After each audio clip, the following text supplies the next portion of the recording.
it felt like it was coming from out of my head. Nah, I'm good. Hello, everyone.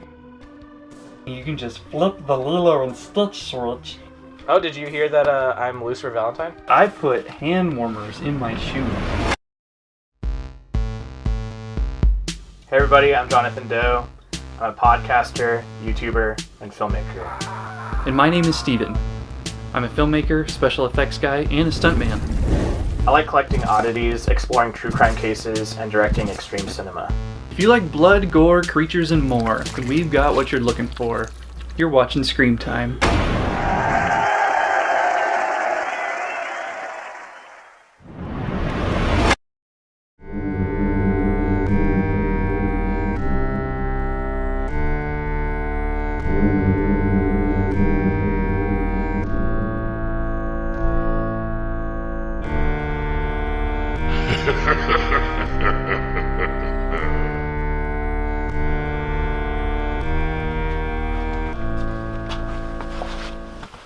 Jonathan Doe. Stephen Grischuk. Episode 4 of Scream Time. Episode number 4. And today we are talking about the 1973 classic, The Exorcist. Directed by William Friedkin. Rest in peace. Yep. We just lost him. I know. The greats are going away. Yeah, we lost, Deodato recently too? Yeah. I know. It's rough out here for us horror fans, man. Yeah, that's true. But, I mean, we're watching movies from 1973, so what can you expect? I know. What is your earliest memory of The Exorcist? When I first watched it, I stayed homesick from school, and I wasn't really probably supposed to be watching The Exorcist. So I remember snuggling up in like my robe and blankets and staying warm, probably because I had like a slight fever or something. I didn't want people to see or hear what I was watching, especially when Reagan's like screaming obscenities. I ran like a pool filter hose that we just had, and I ran it up to the speaker of the TV, and I ran it up under the blanket, right up to my ear, so I could have the TV really quiet. But in my head, it was super loud. So every time I saw that demon face pop up, it felt like it was coming from out of my head. So it made me jump out of my skin every time. I feel like it's like it's a movie that kids gravitate to just because of its like legacy, I remember asking my family, at 6, I was like, what's the scariest movie ever made? And my parents aren't horror people at all. Mm-hmm. And so I asked one of my babysitters, what's the scariest movie ever made? She tells me about this movie called The Exorcist and tells me the plot of a girl getting possessed by the devil. And as a 6-year-old, I was like, that is the scariest thing I've ever heard in my life. And I just started to ruminate on it and perseverate on it. I was like, what is this movie, And I even asked my babysitter, I was like, what's the cover look like? Because I was wanting to go to the local video store and find it. Yeah. And it just became this forbidden fruit that I wanted to see. And I remember asking my mom about it, and she was like, absolutely not. You cannot see that. And so in my mind, there was just this elusive, hard to find movie. If I could watch any horror movie, if I ever get the opportunity, it's going to be The Exorcist, because it was just the most taboo, scary thing ever. And I remember being about 10, and I had been fucking obnoxious, telling my family I want to rent all these horror movies, blah blah blah. And my parents finally just were like, whatever, you can rent whatever you want. And the very first thing I grabbed was The Exorcist and sat down and watched it. Wow. And at that point, it was I think I was just so elated that I was actually getting to watch this that I didn't look at it objectively whether it was scary or good or whatever. I just was like, I can't believe I'm fucking watching it. You're on cloud 9. Yeah, I was just like, hell yeah. It was my favorite movie ever. 6 to 10 was a long time when you're a little kid, so yeah, I feel like I had spent years trying to get to see this movie. And you had a thing with artwork. Every time it worked on you, probably metal album covers did, because you talk a lot in previous episodes of Screen Time. You've talked a lot about walking down the aisle and seeing the scary artwork. That was the other thing about it was I asked what's the cover, and they were like, it's a guy standing by a lamp. And as a 6-year-old, I didn't think of a street lamp. I thought a lamp, a house lamp. Yeah. So I just imagined the cover being a man sitting at a sitting by a lamp, And so I finally got to see the cover, and the mystery behind it just made it it just left me fantasizing about what could this be. I hadn't even seen a still from it or anything. That is where everything is snowballed, because you start hearing about banned movies and you hear about the video nasties list and you start hearing about whatever, and I attribute all of that to The Exorcist. Wow. The Exorcist was my very first, like, oh my god, I gotta get my hands on it. And then I just wanted to fucking find everything that was taboo and hard and whatever, so... I feel like this film had that effect for a lot of us horror fans when we were kids. My fiance has a very similar story to you. She watched it at a sleepover when she was a kid, and it scared the crap out of her, and she was hooked. But I also feel like there's a fair amount of people who've watched The Exorcist and decided, I am never going to watch a horror film ever again. It's a very effective horror film because it does both. Like they say, like, art is really polarizing because it either scares you so much you go, wow, I want kind of to experience more of that. Like people like you and me who we're almost chasing the dragon, so to speak. And then other people go, no, I'm good. Yeah. I think The Exorcist is a shining example of that. It's a movie where you hear the premise and you're like, I'm chill. I don't need to fucking see that. Or you go, yeah, I absolutely need to see it. Yeah. It's almost like on the extreme end, you've got like a Serbian film. And you hear the premise of that and you go, nah, I'm good. Or you go, oh, I need to see this. Yeah, and so, exactly. But I think it all kind of starts like, The Exorcist is like the entry point for all of that. Even to this day, like, I think The Exorcist is one of those films that will always, to some degree, be pretty boundary pushing. Yeah. Like, the things that Reagan says and does in the film, that's always going to be a taboo, touchy thing. Well, 1973, a lot of people tried to sue the MPAA for giving the film an R rating instead of an X rating, specifically for scenes like that. Especially with, like, the attitudes that people have now, thinking about a little girl fucking herself with a fucking crucifix. It's pretty gnarly. It's horrible, yeah. Yeah. And they couldn't actually show that. Yeah. It had to be done kind of, in But shadows. even the implication is pretty extreme. And that alone is enough to at least elicit, like, an R rating.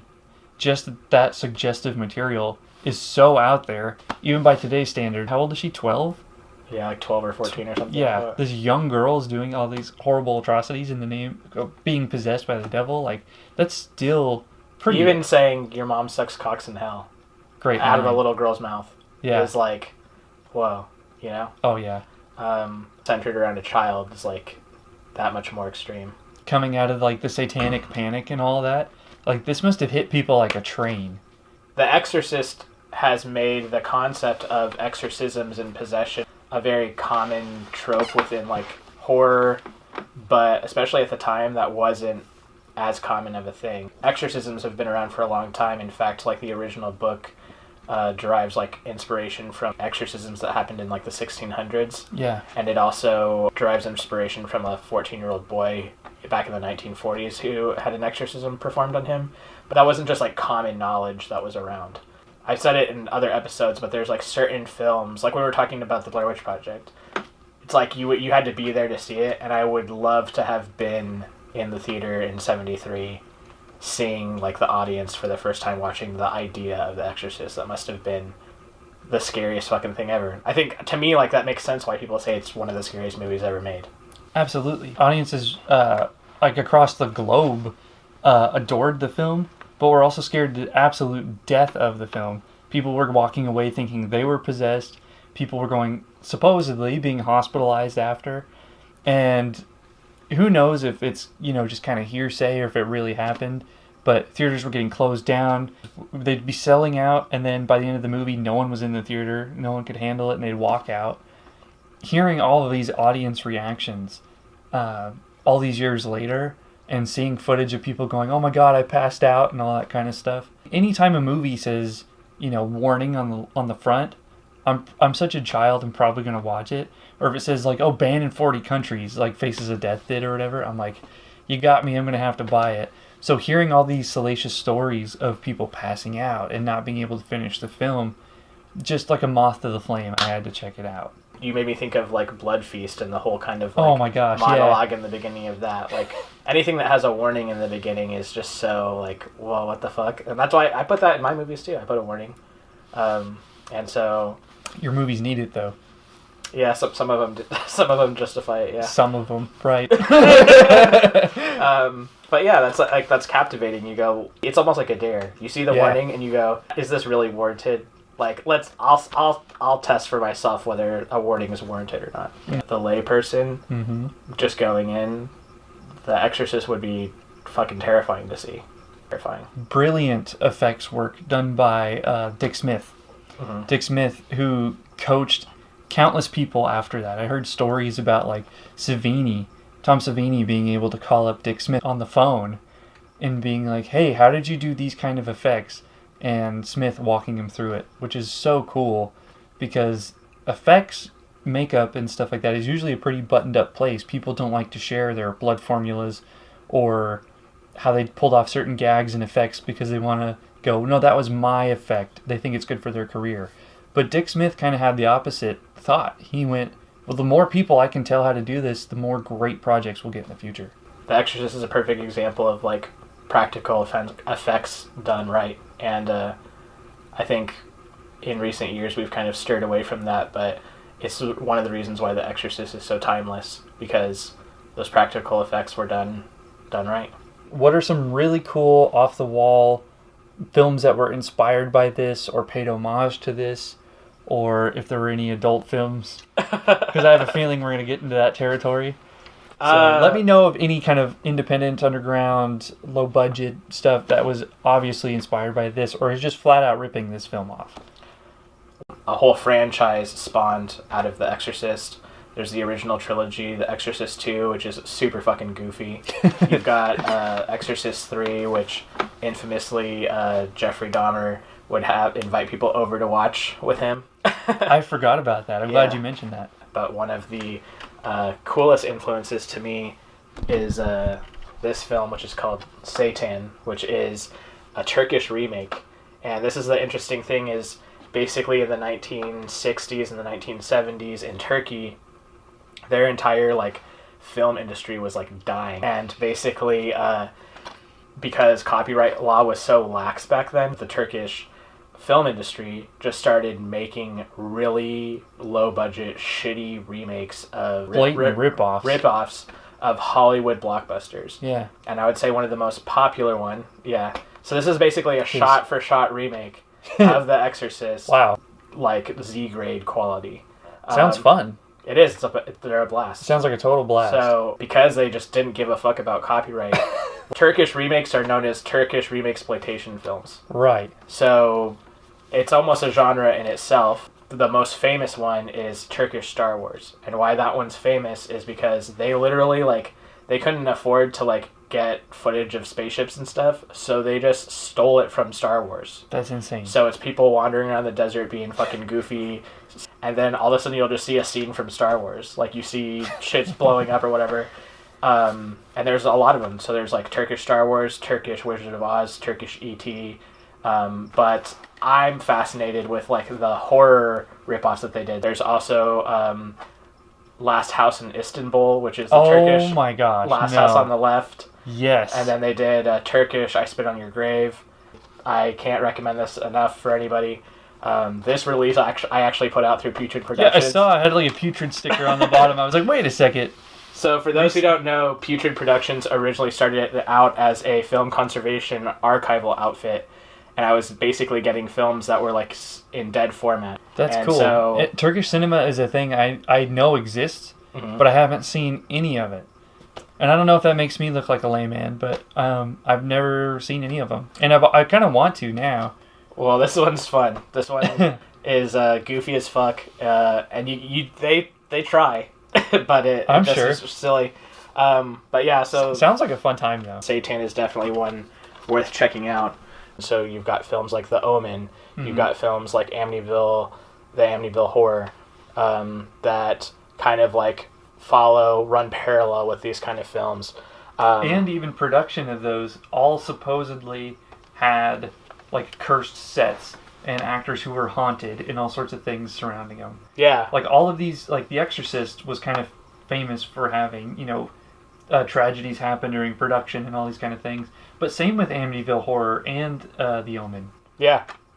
I don't know how much of that is, like, true or how much is just like, oh, we're making a spooky movie, so we're all kind of, like, sensitive to spooky shit happening. And there's entire documentaries just on the lore surrounding all of this. I think that stuff's fun. Like if you are interested in The Exorcist, as there's like so much that you can just dive into. A lot of people think that the original Exorcist was inspired by a real possession that happened with a girl named Annalise Mitchell. That's where the film The Exorcism of Emily Rose comes from. Mm-hmm. The actual book The Exorcist was inspired by this 1940s possession of that 14-year-old boy. And a lot of people think that that kid just had like behavioral issues and stuff like that. With Annalise Mitchell, she did 67 or 60-something exorcisms on her, and she ended up dying from them. She had temporal lobe epilepsy, which is actually really interesting because with my traumatic brain injury, I have a traumatic brain injury for those who don't know, I also suffered with temporal lobe epilepsy. Wow. And you can have hallucinations when you do that. Which you did as a kid. Yeah, I did have. Yeah. Yeah, this is a big inspiration why I make fucked up movies. But that too is like, those aren't directly connected. Like there's The Exorcism of Emily Rose. There's also, which was actually a pretty good movie considering it was a PG-13 horror film. I watched it and I was actually pretty surprised at how good it was. Sometimes I'll go and I'll watch whatever crap Hollywood's putting out there, and I know it's going to be glitzy and whatever, and I'm like, oh god, it's PG-13, and I'm like, oh, I already bought my ticket. But I was actually pleasantly surprised with that film. There's also Asylum. Asylum is what made Sharknado and stuff. And right. Asylum is famous for making mockbusters. Yeah. And they come out usually before the big budget film does. Yeah, like Snakes on a Train came out, and they made... No, Snakes on a Plane came out, and they made Snakes on a Train. Dude, I can't keep it straight either. Yeah, I don't know which one's the Hollywood one or the Asylum Well, version. that's smart. It's brilliant. Yeah. Like, they did Transmorphers instead of Transformers. And it's like someone's grandma, like, oh, my grandson likes this movie, and they just fucking grab it. Oh, it's so awesome. It's genius. It's kind of, like... it's kind of rotten. But there are... I can't tell you how many Asylum films I watched during movie nights growing up. They're also a blast, yeah. They're a total blast. And sometimes the endings are always like thrown together, and they're just like, well, that's when the budget kind of ran out, so we spent it all here in the last little CGI monster thing we made. Yeah. They're a lot of fun. I actually have a weird respect for Asylum films. Some of them are not that bad. They are trying to rip off people, but they're trying to do it as genuinely as possible. Yeah, There's a lot of love involved, and they use a lot of genre actors and stuff like that. Yeah, it's pretty great. I actually appreciate the Asylum quite a bit. They made a film called Annalise the Exorcism Tapes. It's cool. I always like to see kind of like the influence that like an OG film has on the genre of horror. Even in more modern extreme films, something like Stephen Byro's Guinea Pig entry, Song of Solomon. Yep. The Song of Solomon, he basically wanted to take Evil Dead, which we covered last week, and The Exorcist, and put them together. Yeah. He was like, I want to make a gory Exorcist film. And the only person who I can think of who's done that before would have been Brian Pollan in his movie Cryptic Plasm, which was a very splattery Exorcist scene, but Song of Solomon brought that to fruition in an entire film. That's the cool thing about the American Guinea Pig franchises. It's a love letter to the Guinea Pig films. Byro, as a very open Christian, he also wanted to make an Exorcist film and stuff. I think him knowing all of the theology like the back of his hand actually made him like the perfect guy to direct that kind of movie. The practical gore effects are pretty fucking sick. That movie has a special place in my heart because I got to attend a premiere of that in LA. And at the time we did not know each other. But I tried all of my friends to go with me, and I'm like, you guys want to see American Guinea Pig? They're like, no. So I got to go by myself, sadly. But it was cool. I got to sit right between your buddy Marcus Cook, Jeremy Cruz, and Stephen Byro. And I'm like, I'm so glad I came. Yeah, and I think we're talking about this, and it like comes and affects our world because, yeah, I'm pretty good friends with Byro, and I'm pretty good friends with Marcus Cook. Marcus Cook has done effects on my films, and it can tie back to The Exorcist, so that's pretty interesting. Well, Jonathan Doe, more thunder and lightning. That means it's time for Mr. Mac's 30-second film review. Let's check it out. Hello everyone, and welcome back to Mr. Mac's 30-second film review. Today, we cover John Waters' classic film, Pink Flamingos. Start the clock! Dare I say, John Waters' breakout hit from the independent film circles will have you offended, repulsed, and dying from laughter many times before the credits roll. An absolute master of trash cinema, and I mean that in the very best way possible, Mr. John Waters' 1972 film is a sight to behold. If you haven't seen John Waters films, what are you even doing with your life? Thank you for making this film, Mr. Waters. It's a vile, gross-out, hilarious movie that is as intelligently made as it is hideous. This has been Mr. Mac's 30-second film review. Now let's get back to the show. Well, thanks for the review, Mr. Mac. We appreciate you here on Screen Time. Wow, look at that, Jonathan Doe. Mr. Hand got handy. He sure did. Our mail today looks better than ever. Check that out. Yeah, hell yeah. Beautiful, no? Wow. Let's see what this is all about then, huh? Our creative mail today comes from our friend Ellie from the YouTube channel Looks from the Crypt, who recently reviewed my films in a very positive light. So thank you for that. Ellie says, "Hi guys, what are some of your favorite hobbies outside of filmmaking?" You can go first. I will. I have a ton of hobbies, actually. I do a lot of different things. I was just skateboarding earlier today. Skated for about half an hour. I'm by no means Tony Hawk, but I can, maybe pull a kickflip off or two and have a good day. I play the bass, the electric bass. I saw Les Claypool from Primus slapping the bass, and I went, I gotta try that sometime, and so I picked up the bass. About every week we play some Tony Hawk Pro Skater. Shred it. I love that. Always jumping off of things and just being a crazy kid, and I always thought, I'm doing so many hobbies. I played soccer, and I was super athletic, and I could juggle, I could do all sorts of weird things. And I looked at my friends. We all did similar things. We were all athletic, and we were all outgoing, and we all did tons of crazy stuff all the time, and we loved to push each other. And I eventually just looked at all of us and went, we are all so talented. We just need to start making our own horror films. So that's kind of how Boxcreep Films started. I basically had so many hobbies that they all kind of accumulated into filmmaking. You are pretty good on a skateboard and soccer ball or any kind of weird athletic thing. You just have like a couple tricks up your sleeve. Thank you. Yeah, I used to be able to do like standing backflips and stuff, and I haven't done one for a couple of years. I'm getting old now. But I just love to push the envelope. So I learned a lot of like weird things. I could like eat fire and juggle, and basically I should have gone to clown college. I would have been a better clown probably than filmmaker. Yeah, you could have been there with Steve-O. Yeah, me and Steve-O. Speaking of Steve-O and going to clown college, I actually do a pretty semi-decent Steve-O impersonation. Your time to shine, baby. Hey everybody, thanks for watching Screen Time. Yeah, dude. So that's the best I got for Steve-O. I actually do other voices too. Stitch from Lilo and Stitch. Go for it. And as soon as you start talking, you can just flip the Lilo and Stitch switch, and everything you say sounds like Stitch. Or Mickey Mouse. Oh! God, dude. And stuff. Say something in Mickey Mouse. I think I mostly just got the oh! Those were all probably horrible impersonations. But Stitch is actually pretty close to Meatwad from Aqua Teen Hunger Force. I gotta see that one. You know Meatwad? Of course, I love that show. Man, you know Meatwad. He always being a gangster. Man, Shake, you get over here, man. So there you go. I'm not as talented as you. That's not true. That is not true. You're very talented. I'm really into collecting and making oddities.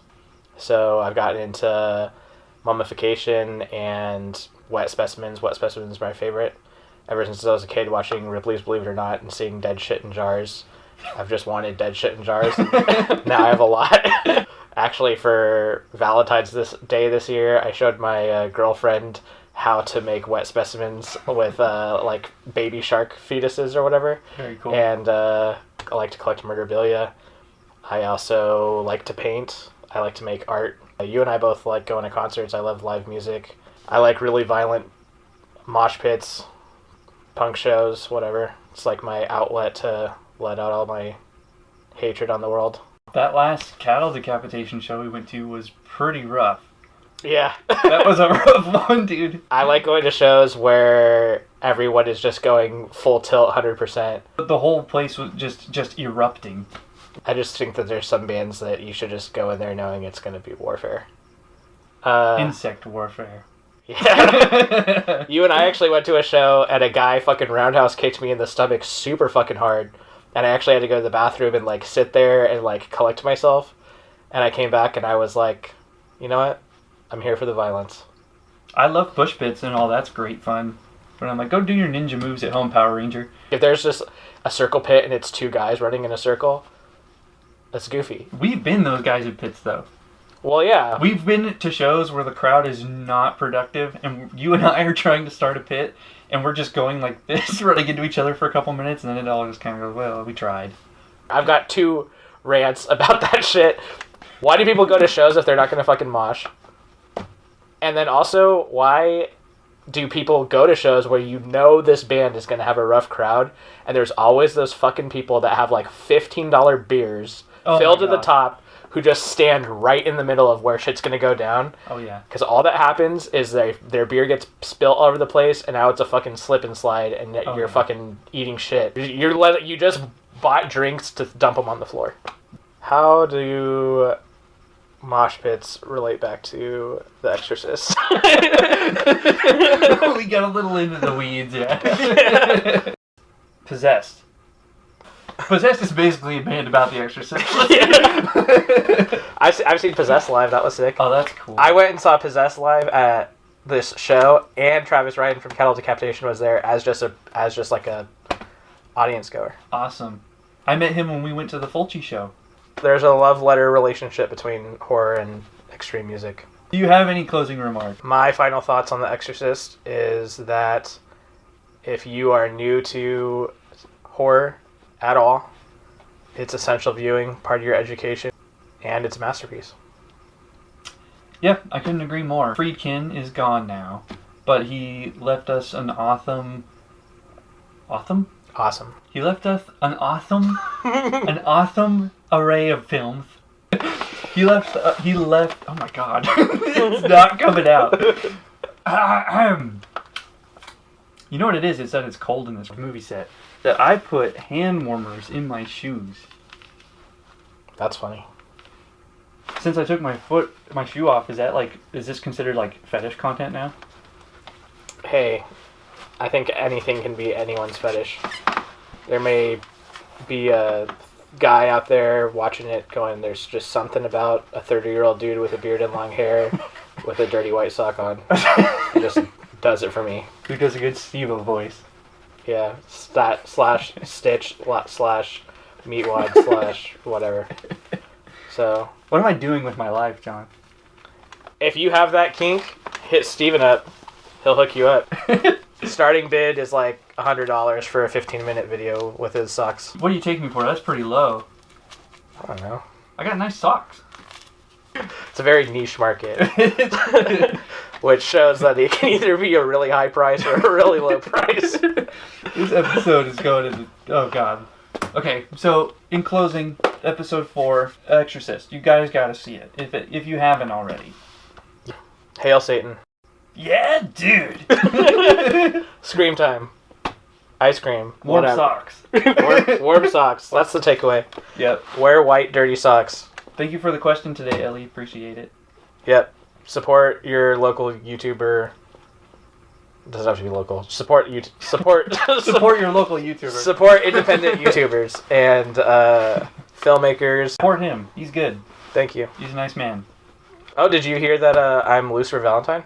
Speaking of which, you know I'm Lucifer Valentine. End of show. Walks off. Wow. That was so good. Speaking of which, do you know I'm Lucifer Valentine?